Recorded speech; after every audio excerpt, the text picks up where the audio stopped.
किसान की कहानी, मेहनत, आंसू और ख्वाब। सूरज की पहली किरण जैसे ही गांव की मिट्टी को छूती है, अहमद की आंख खुल जाती है। उसके चेहरे पर वक्त की लकीरें हैं, हाथों पर मेहनत के निशान हैं, मगर दिल में हिम्मत और उम्मीद की रोशनी अब भी मौजूद है। वो वुजू करता है, फजर की नमाज पढ़ता है और आसमान की तरफ देखकर दुआ करता है, या अल्लाह, आज के दिन को आसान बना दे।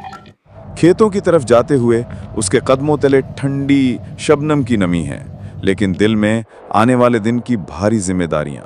उसके खेत ही उसकी जिंदगी हैं, वही उसके ख्वाब हैं और वही उसके बच्चों की रोटी। अहमद जैसे ही हल हाथ में लेता है, उसकी कमर झुक जाती है, मगर हौसला बुलंद रहता है। पसीना माथे से बहकर मिट्टी में जज़ब हो जाता है, जैसे किसान अपनी जान को जमीन में उतार रहा हो। दोपहर का वक्त आता है, धूप आग बरसा रही होती है। अहमद एक दरख्त के नीचे बैठकर रोटी, प्याज और नमक के साथ खाना खाता है। उसकी नज़र आसमान की तरफ उठती है कि काश बारिश हो जाए ताकि फसल को नई जान मिले। उसके बेटे अली की हंसी करीब ही गूंजती है। वो खेत के किनारे खेल रहा होता है।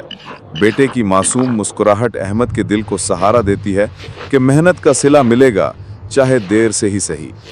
शाम को अहमद भैंसों का दूध निकालता है। जब हाथों में दूध की धार उतरती है तो उसके जहन में एक ही सोच होती है, यही दूध मेरे बच्चों के स्कूल की फीस बनेगा, यही रोटी का इंतजाम करेगा, यही मेरी माँ की दवा लाएगा। रात को जब सब सो जाते हैं, अहमद चारपाई पर लेटता है। आसमान पर टिमटिमाते सितारे देखकर सोचता है, मेरी जिंदगी मुश्किल है, मगर मेरी मेहनत ही दूसरों के लिए आसानियां लाती है। मेरे हाथों के छाले गांवों के पेट भरते हैं। आंखों में थकन के साथ साथ ख्वाब भी होते हैं। ख्वाब कि उसका बेटा अली पढ़ लिख कर एक दिन किसान की तरह पसीना नहीं बल्कि कलम की स्याही से अपना मुस्तकबिल बनाएगा।